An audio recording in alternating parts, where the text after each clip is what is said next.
Hi, I'm Bill O'Reilly. Thanks for watching us tonight. Hillary Clinton and the law. That is the subject of this evening's Talking Points memo. The October surprise is here. The FBI saying it is examining new evidence over allegations that Hillary Clinton may have violated national security by using a private email system as Secretary of State. Mrs. Clinton thought she had put this to rest when FBI Director Comey said the case was not strong enough to prosecute last summer. Upon hearing that, Congressman Elijah Cummings was overjoyed with Comey. I don't know whether your family's watching this, but I hope that they are as proud of you as I am, because you are the epitome of what a public servant is all about. But that was then. After Friday's announcement that Comey was reopening the investigation, Cummings had a different take. I think here, Director Comey made a grave mistake. We all make mistakes. This is a grave mistake. My question, how would the congressman know it's a grave mistake? He has not seen what the FBI has seen. Truth is, Elijah Cummings and other Democrats do not want to know the truth, do not want justice to take place. And that holds true for the President of the United States, Barack Obama, as well. Based on reporting by Fox News and other agencies, Talking Points has come to the conclusion that the president has made it quite clear to Attorney General Loretta Lynch that he does not want any prosecution of Hillary Clinton or any investigation into the Clinton Foundation. Mrs. Lynch got the message, and according to the Wall Street Journal, is furious that FBI Director Comey has reopened the email investigation. For his part, Comey had to inform Congress about possible new information because in September, he said this. Would you reopen the Clinton investigation if you discovered new information that was both relevant and substantial? It's hard for me to answer in the abstract. We would certainly look at any new and substantial information. Yeah. Comey's not a fool. He knows that if email on Huma Abedin's computer, that's Mrs. Clinton's top assistant, contains classified national security information, he knows that he, Comey, would eventually take the fall if he did not pursue obvious leads and tell Congress. So he had to go public, even though reports are Loretta Lynch did not want him to do so. The whole thing's a mess, with politics perhaps trumping justice. Even former Attorney General Eric Holder weighed in, saying Comey was wrong. This is the same Holder who was held in contempt of Congress because he failed to turn over documents related to the Fast and Furious gun scandal. Holder ran his Justice Department under President Obama in the most partisan political way possible. A deplorable situation. Unfortunately, it looks like Attorney General Lynch is doing the same thing. There is no question the new exposure is hurting Hillary Clinton. A new ABC News poll says 34% of Americans are now less likely to vote for her. Also, her poll numbers are falling. The Real Clear average is now less than 3% in her favor, down substantially in a week. Mrs. Clinton is not happy. I'm sure a lot of you may be asking what this new email story is about and why in the world the FBI would decide to jump into an election with no evidence of any wrongdoing with just days to go. That's a good question. And it is a question that deserves an answer, but we will not get that answer before Election Day. For his part, Donald Trump, who condemned Comey for letting Clinton off the hook last summer, is now happy. And I have to give the FBI credit. That was so bad what happened originally, and it took guts for Director Comey to make the move that he made in light of the kind of opposition he had where they're trying to protect her from criminal prosecution. You know that. It took a lot of guts. Talking Points is not sure whether it took a lot of guts because, as stated, Comey would have eventually been held accountable if the emails on Ms. Abedin's computer show national security violations. So while Comey was covering his butt last summer, he may be also covering it now. Finally, there's a civil war within the FBI. Comey knows that. Some career agents have offered their resignations because they don't believe the Clinton email investigation was conducted in a rigorous way. Comey, Lynch, and President Obama could have saved the nation all of this turmoil had they done what they should have done in the first place: convened a federal grand jury to review the evidence presented by the FBI. That would have gotten politics out of it. But in America at this point in history, justice takes a back seat to politics.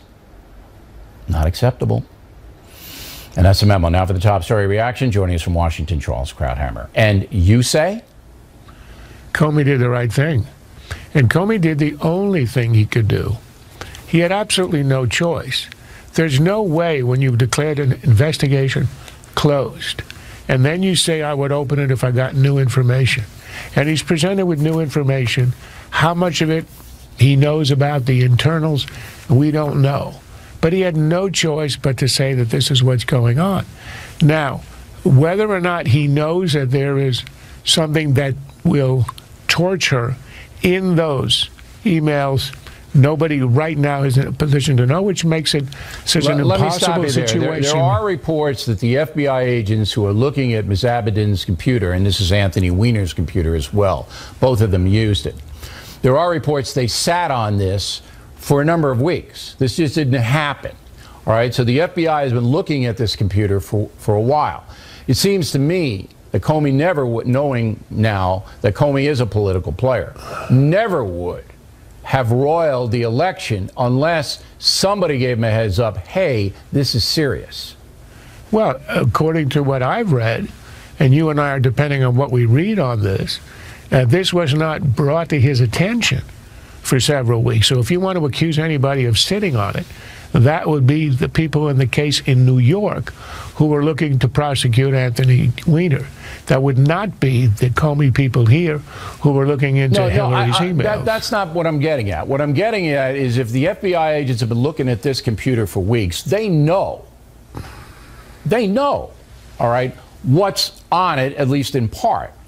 And they wouldn't have flagged their boss because they know all hell would break loose unless there was something that they feel is important. Well, look, that's what everybody is assuming, and that is why 34% of the electorate is less inclined to vote for Hillary because of this. Everybody assumes there's stuff on it that Comey knows what's on it, or at least in part, and that's why he felt he had to act, or he'd be run out of town if she wins the election. This is discovered. Right. He really had no choice, and I think, when it originally happened, when he originally issued his statement about her being careless, sort of amazingly, recklessly careless, but not wanting to indict, I did not agree with his conclusion, but I did not accuse him of bad faith. I was not one of those who thought he had betrayed anybody or anything. I think he wanted to do it precisely because he did not want to be the guy who changed the course of an election. The great irony is that he now is the guy who changes the course. That's right, and that means that there had to be more there that disturbed him, because I think it's all about Comey. And I didn't like the FBI releasing the stuff Friday before Labor Day weekend. I thought that was a political move. What is your assessment of Attorney General Lynch? She seems to me to be very weak, very much politically influenced, very much not somebody who stands on principle. I think she clearly has been one who wanted to make sure that there was no indictment of Hillary and no jeopardy to the Democratic campaign. And do you think that came from Obama? That we can never know. Because I tell you what, if you're Attorney General, I don't think the president summons you to his office and says, hey, I want you to fix the deal. Holder told her. You know, when I know that doesn't happen. Holder told her. Well, whether it was Holder, I don't even think anybody is stupid enough to go ahead and say that. You know what your boss wants. This is such a common thing in every walk of life. You know, or you think, you impute what the boss wants. He doesn't have to say it, and that's why all this stuff happens. So she's putting politics above justice, in your opinion? It's the, will someone rid me of this troublesome priest? That's what happens. You don't say it, You don't have to say it. It's known by your henchmen. And they go out and they kill the Archbishop of Canterbury. Charles referring to Thomas Becket. Yeah, but I have to tell you, Hillary is not a Satan, nor is Trump here. The one thing I think we're going to have, the president has to issue an executive order to install showers in every voting booth in America, because you're going to need it when you walk out. All right, Charles, thank you. Next on the rundown, as we've reported, polls are getting tighter. Carl Rove will take a look at that. Then later, Waters going to the end of the USA to talk election politics. Up ahead. Campaign 2016 segment tonight. Polling last week at this time, the Real Clear Politics average had Hillary Clinton in front by 5%. Today the number is 2.8%. Joining us from Austin, Texas, Carl Rove. I just can't make any. I got a whole bunch of new polls here. They're all over the place. What's your assessment? Well, first of all, the Real Clear Politics as of tonight is 3.1. It's vibrated around a little bit today as they interjected new polls in it. Look, I don't think we're going to know until later in the week, but I'd be a little bit cautious about thinking there are going to be big effects from this. There are going to be effects, no ifs, ands, or buts about it, and virtually all of those effects are going to be to the advantage of Donald Trump. The question is it going to be sufficient? I say that for two reasons. First, you mentioned the number 34% are less likely to vote for for Clinton as a result of this. Those appear to be mostly people, virtually all of those are people who are already voting against Trump, voting against Clinton and voting for Trump.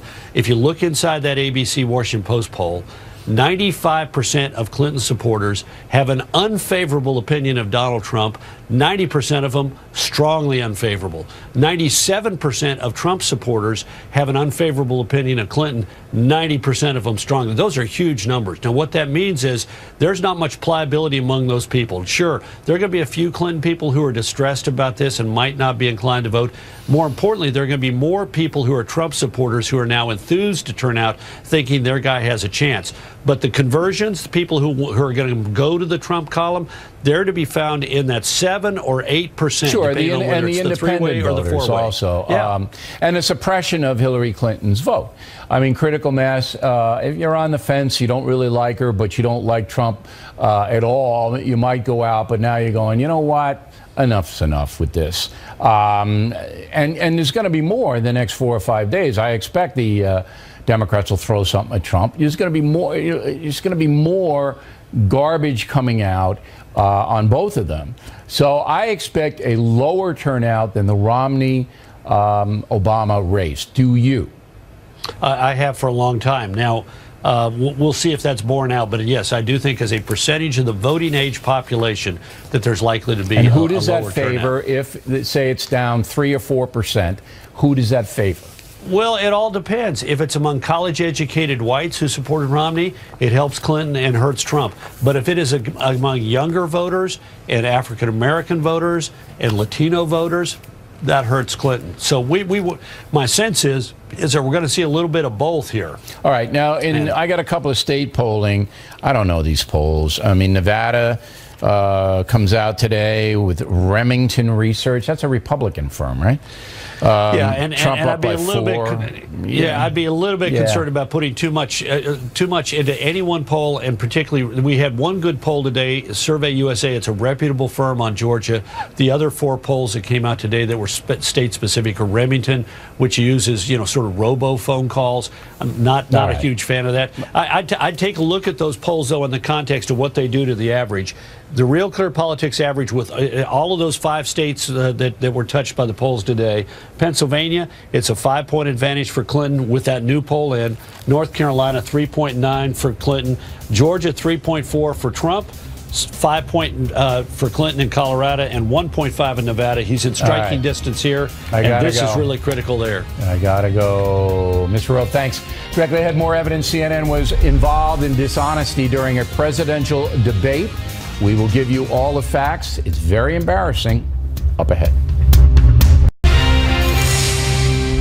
Impact segment tonight. As you may know, Donna Brazile was a CNN analyst for 14 years before she took over as the acting Democratic National Committee chairwoman.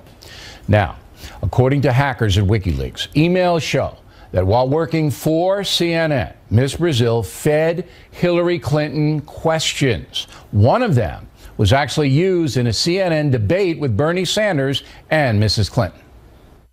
After my family, the city of Flint, and the children in D.C. were poisoned by lead, will you make a personal promise to me right now that as president in your first 100 days in office, you will make it a requirement that all public water systems must remove all lead service lines throughout the entire United States? Hacked emails from John Podesta now show Ms. Brazile gave that exact question to Hillary Clinton in advance. Bernie Sanders had no idea. Today, Ms. Brazile issued this statement to The Factor, quote, "Lots of respect for Bill, he knows that. WikiLeaks is content without context," unquote. CNN issued this statement, quote, "CNN never gave Brazile access to any questions, prep material, attendee list, background information, or meetings in advance of a town hall debate," unquote. Joining us now from Boston, Marianne Marsh, and here in New York City, Monica Crowley. So, how could Donna Brazile know the woman was going to ask that question if someone at CNN didn't tell her? Didn't pass it. All right, unless she interviewed every one of the questioners on the CNN thing. So that's going to remain an unsolved mystery at this point. But there's no question it happened. No question it happened. It did.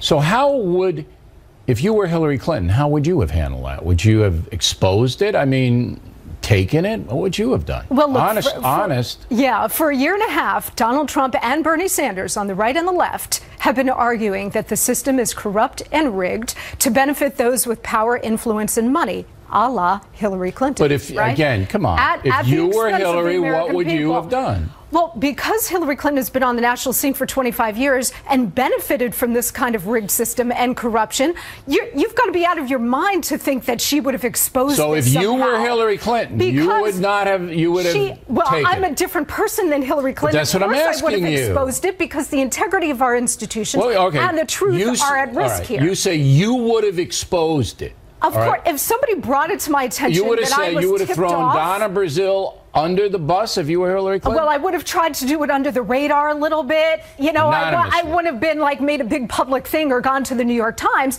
but I would have called it to somebody's attention and made sure that question was not in the town hall. All right, how about you, Marianne? What would you have done had you been Hillary Clinton? I think he would have declined the information. There was no need for it. She didn't need the information. She would have answered that question anyway. She'd been in Flint many, many times, and it didn't change the outcome of the debate, the primary, or the nomination. But she knew so it had no bearing. that she was getting purloined. Edgar Allan Poe on Halloween, everyone. Purloined information from a CNN analyst. Hillary Clinton knew and said nothing, Marianne, nothing. Bill, I don't think Hillary Clinton personally knew How that could she not? anyone, let alone Brazile, told Podesta she gave it to her. No, Bill, this is how this works. If that happened, you'd say, look, we think one of the questions is going to be, or we hear one of the questions is going to be, We think you don't we say, hear. We got and this then from the exact somebody. same question is asked. If I'm Hillary Clinton on the debate, I'm going to say I declined to answer that question because I had it in advance. That's what I say. No, you're laughing at me for being an honest guy? No, honest kind of guy? I'm not. I'm saying if you knowingly received purloined information as you described it, no, Hillary Clinton did not. Well, Other people. Sure, she did. No, Bill, nobody walked into Hillary Clinton's green room or debate prep Donna or Brazile town hall meeting prep and told her said, the question. "Hey, guess who gave us this question? Here it is, and here's what they're going to say." I don't understand it. It doesn't work like that. Well, it certainly works like that because Donna Brazile told John Podesta, in charge of the campaign, that she did it. Look, that doesn't mean they related to her. None of this happens in a vacuum. You asked me earlier if you were Hillary Clinton. Hillary Clinton has been doing this for 25 years. How do you know? She's been the beneficiary of this kind of stuff for 25 years. Wait a minute. How do you know Hillary Clinton's been being fed questions for 25 years? Well, not this specific thing, but she's gotten away with massive corruption for 25 years. And there's a reason why she's considered the most corrupt person to run in recent history, Bill. Because Let's just deal with this. Can we just deal but I'm with saying this? that this does not come in a vacuum. And so when she was given the questions, of course she didn't call it to anybody's attention because she's been getting away with this stuff for 25 Now, years. CNN, Marianne, has cut ties. I mean, because I guess Donna Brazile took a leave of absence to do the political thing, but now she's not welcome back there, according to CNN. I kind of feel sorry for Donna in a way. I don't think she's a bad woman. I know her as she's not. But this was absolutely wrong on her part. and absolutely wrong for Hillary Clinton not to say, I'm not going to take that question because I knew about it in advance. Right? Two things, right? Bill. One, Donna Brazile is a great person. I like her. I know her. And I'm sure when the election's over, we may hear some more. No, I am, Bill. Hillary Clinton, nobody went to Hillary Clinton. You have no evidence that Hillary Clinton got this question directly and said, we got this from Donna Brazile. Said she told her. You know that That's John the only Podesta got evidence it? I have. You know that John Podesta got it. You lose big time. And we're not in one. We're in the court of public opinion and politics, and you're going to lose mercifully. that as well. Ladies, thanks very much. See. Plenty more Heads of Factor moves along this evening. We'll talk with former Attorney General Michael McCasey. Very simple question. Is the Department of Justice, as it stands now, corrupt? The Water's talking politics in Key West, Florida. What do you think about WikiLeaks? Amazing. Yeah. We hope you stay tuned for those reports. Unresolved Problem segment tonight, an outrageous situation at DePaul University in Chicago. A poster reading Unborn Lives Matter was designed by the College Republican Club. They asked the nation's largest Catholic university for permission to post a sign on campus. They were denied. Joining us now from Chicago, John Minster, Vice President of the College Republicans at DePaul, and Joran Burkhart, a junior who made the poster. Joran, I believe this is because you were denied because they didn't like, they being the administration at DePaul, you using the same phrase as Black Lives Matter. Is that correct? Hi, Bill. Yeah, that's accurate. They have all but endorsed the Black Lives Matter movement by having their posters and signs up within university offices. But then as soon as a student group wants to, I'd say, alter that slogan to point to a different group of people that we recognize as being marginalized. They use that term a lot. I don't usually like to use that term, but I think it applies to unborn. Well, marginalized. They're in danger in some cases. Mr. Minster, the Black Lives Matter movement, are they endorsed outwardly by DePaul's administration? So the university doesn't necessarily endorse them straight up. They don't say that we endorse everything that the Black Lives Matter movement stands by. However, they do prevent certain things from happening that could potentially challenge them in any way, shape, or form. We've had speakers in the past where the university essentially allowed people under the guise of Black Lives Matter to essentially ransack events, and now in this case they're stopping the basic Catholic value of pro-life ethics from being expressed because they're worried that it might provoke the All right, the Black Lives Matter this is what the administration said, and a guy, the president is Dennis Holtschneider, right? Holtschneider. Okay. Holtschneider, yeah. Here under this is what, and he's a priest. Here's what he says, quote, yep. Some people will say DePaul's stance unfairly silences speech to appease a crowd. Nothing can be further from the truth. Students and others will almost certainly continue to explore and seek the exact limits of our tolerance for free expression when that expression is meant to cause distress. Here we go. Certainly everyone is allowed to have their opinions on these topics. I simply ask that when you are expressing your opinion that you respect the difference between a reasoned discussion and words whose primary purpose is to wound. So basically, Joran, they're saying that your sign was made to wound Black Lives Matter. That's what they're saying. It's what this priest is saying.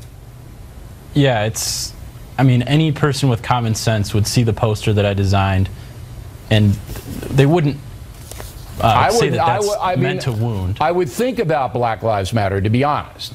But I wouldn't say that you're denigrating him. You're just trying to stick up for the unborn.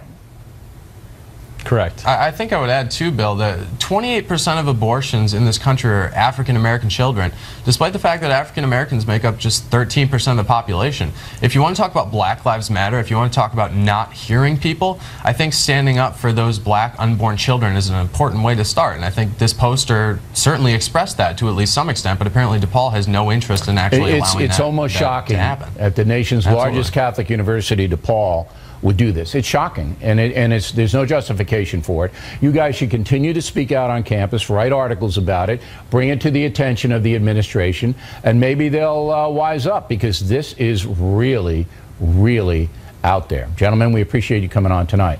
When we come right back, former Attorney General Michael McCasey will comment on how the FBI and the Justice Department are handling the latest Hillary Clinton email situation. Then Waters talking politics in Key West, Florida. We're coming right back. Thanks for staying with us. And Bill O'Reilly in a personal story segment tonight. Former U.S. Attorney General Michael McCasey, who served in that office for 2 years under President Bush the Younger, not happy with the way the Justice Department is handling the Hillary Clinton email case. He joins us now here in New York City. If you were Attorney General at this moment, what would you have done? Not at this moment, but say for the last year, year and a half. What would you have done to investigate the email situation? I like to think that I wouldn't have been in the pickle that the current Attorney General is in. I like to think that there would have been a real investigation, which is to say you interview her early, you get her on the record early, you use a grand jury to gather evidence when people are not willing to turn it over. So when Cheryl Mills and Heather Samuelson have computers that you want to look at, you don't confine yourself to please. The grand jury issues a subpoena. And they cough it up. Why, in your experience, would Loretta Lynch not call for a grand jury? It wasn't Comey's purview to do that. It was Comey's boss, the Attorney General. She could have said, we need a grand jury in this case to look at what the FBI has come up with, correct? Sure. And you wouldn't need the Attorney General to say, we need a grand jury in this case. Agents working the case, the FBI director, the people within the department working the case would have been able to resort to a grand jury without. But they'd have to get her permission because she's their boss, right? Just not in every investigation. But this is huge. I understand this is huge. All right, yes, you'd have to get her. You'd have to get her permission. Right. And would I have given mine in a minute? Okay. But that's what I'm trying to do. I'm trying to establish a chain here. Right. As I said in the talking points memo, I believe President Obama made it quite clear to Loretta Lynch and to the FBI that he did not want any kind of indictment in the email situation. That's my belief based on reportage. Is that your belief? It is my belief, and it's based on a statement that he made at one point in an interview where he said he didn't think that she ought to be charged because she didn't intend to cause any harm how would to he nationals. know? Forget how he would know. That's not an element of any crime that she could have been charged with. And he shouldn't be even commenting on an ongoing investigation. Is that correct? Correct. Ethically? Correct. So we both agree here, and we could be wrong, but probably not, that President Obama sent out signals, all right, not in writing, but signals to Loretta Lynch and to Comey, hey, don't do this. That's politics interfering with the U.S. Justice Department, is it not? It is. It is. And it's something that is as old as goes back to the 12th century. Goes back to Henry II saying, who will rid me of this turbulent priest? Right. And when he was talking Thomas about Becket, right. Thomas Becket gets stabbed in the cathedral. Even closer, Richard Nixon fired, all right, Attorney General, Assistant Attorney General, for doing things in the Watergate investigation that he didn't want done. Well, he directed them to fire the special prosecutor. Right. They refused. Well, he in effect fired them. Yeah, and you can't continue unless you do this. They resigned. Right. They resigned. So that would have been the honorable thing to do. What you're saying, Judge, is that the justice system and the Justice Department is corrupt right now. No, I don't. The Justice Department has thousands upon thousands of employees. Those people go to work. The leadership. Well, yeah, the leadership is compromised in substantial ways in this case. But there are people who go to work every day at that department and don't want to listen to that. We're not indicting the investigators because I understand there's a split within the FBI about this. Now, Comey himself, as I said, had to do this because he told Congress if anything else comes up, I'm gonna let you know, right? Yeah, but he painted himself into that corner. Of course he did, because he was following orders from the president and the attorney general. Find a way not to indict, right?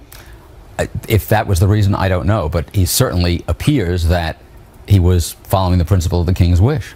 Now, when Comey came out and excoriated Secretary Clinton and then said, but there was an intent, as a judge, you said what? What I said was there are a lot of statutes that do not require intent or do not require the kind of intent he was talking about. He said there was no intent to expose national security. Right. All you need is gross negligence in the handling of national security information. And when he said that that is constitutionally suspect, that is flat out wrong. We prosecute people every day for criminally negligent homicide. And we've got a last question. When you saw that Loretta Lynch and Comey, the head of the FBI, did not call for a grand jury, did you know the fix was in? I forget the point at which it was clear that there wasn't going to be a prosecution. But when they stopped short of using a grand jury at any point, it was clear to me that nothing was going to happen. Okay. They don't want to investigate the foundation either, the Clinton Foundation either. That's coming down. We're not going to do that tonight because we're assembling more information, but they don't want to do that either. They don't want to even look at it. So this is a mess. This is an embarrassment for the U.S. Justice Department, correct? It's an embarrassment. I'm hoping that the department can wash it off when somebody else is in charge. Okay, Judge. We appreciate you coming in. Water's on deck. He goes to Key West to talk presidential politics. That should be dubious. Right back with it. Back in the book segment tonight, Waters World on Saturday, Key West, Florida, held its annual Fantasy Fest, which is a 10-day festival designed to get people to go to Key West. Theme this year, political voodoo and ballot box barbarians. Waters went down there. What's Fantasy Fest all about? Getting naked and having fun. It's about a lot of fun, a lot of freaks. Next question. Are you cold? A little bit. I can tell. Yeah. I was in the pool! What's your fantasy? I don't think I can say that on air. What's your fantasy, besides me? Take it easy. Relax. What do we have coming around the corner in November? Who knows, bro? Big event coming up around the corner. What do you think's going to happen? I think I might get hit in the head with a lot of beads. Which event? The parade? Or it could be Halloween. Who knows? Who cares? Big event coming down the pipeline. What do you think? I would have to say Christmas. Ho, ho, ho. The election? I'm not voting. My vote doesn't count. The election. We try not to follow the election. Obamacare's entering the death spiral. I am about to get rid of my Obamacare myself. You didn't have enough coverage?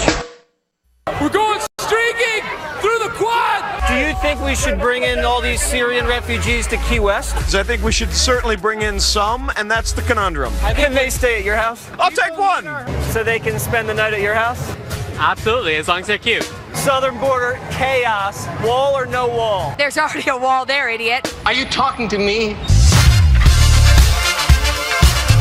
Are you a Trump girl or a Hillary girl? Neither. Do you care who's gonna win? I don't root for either. Vote Hillary! We're on the Trump train. Make America great again. No! I'm with her!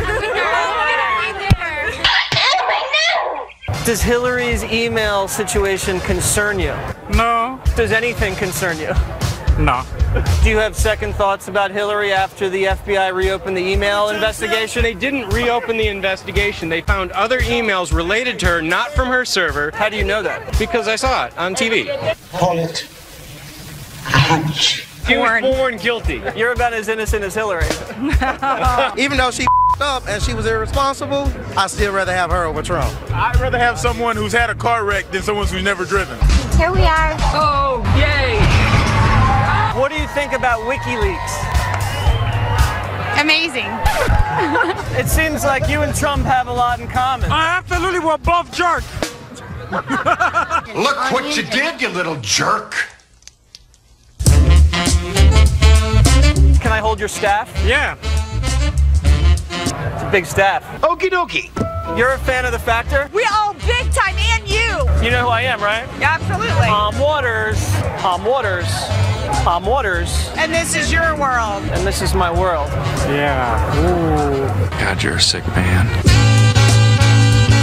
All right, where's Waters? No kids down there, right? Well, I saw one 9-year-old walking around. Trouble. Yeah. I wish I was 9 when I was down there. Did you see any cops or anything? Are there any? The cops were leading the parade. Oh, the cops were in the parade. Yeah, the cops led the parade, and then Ron Jeremy was right behind him. Dressed like cops. Yeah. Okay. One guy actually imitated a cop, and no one knew the difference. Because I know it's all good fun, but it's not for the kids. Yeah, and I was not having a good time. You were not? I was just pretending to enjoy myself. I don't like these assignments. statements. I just want to let the record show. All right, Waters, there you go. And if you believe that, we'd like to remind you that Waters has joined the Spin Stops Here tour in 2017. Coming right up, we roll into Tulsa, Oklahoma on Friday, January 13. Reading, Pennsylvania, the next night, January 14th.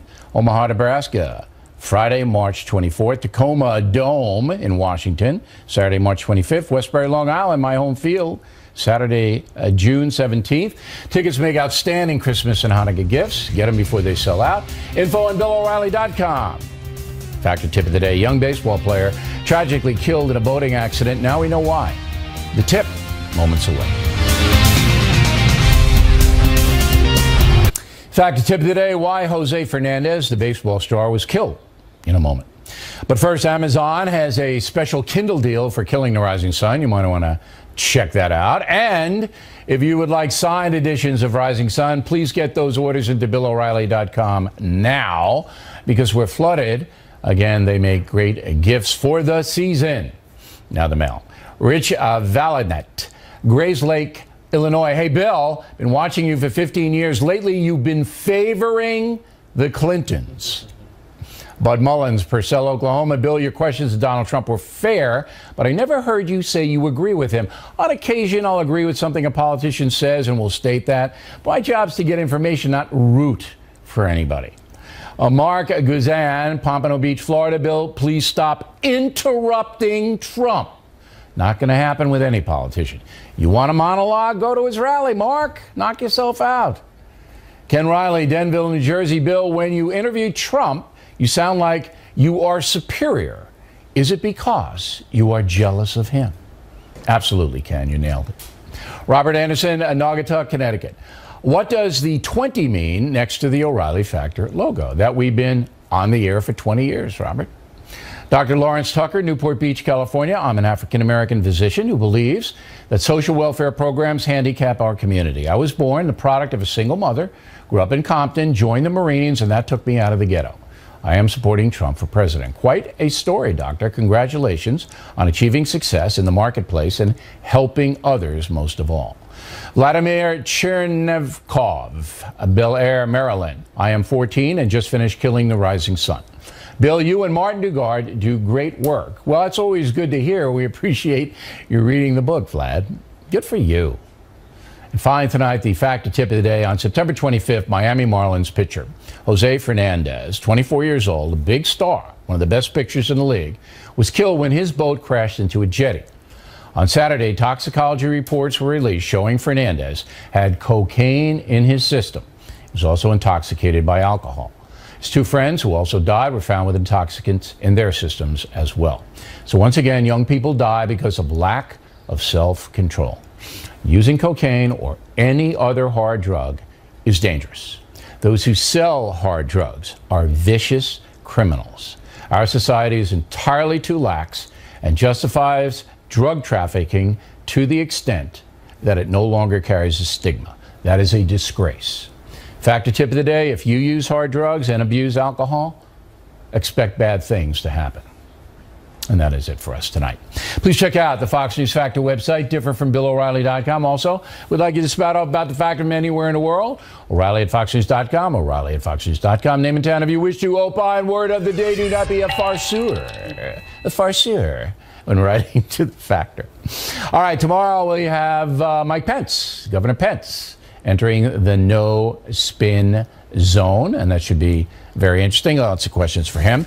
And then we're going to have, you're going to see, beginning on Tuesday, Wednesday, Thursday, this national polling and state-by-state polling start to shift.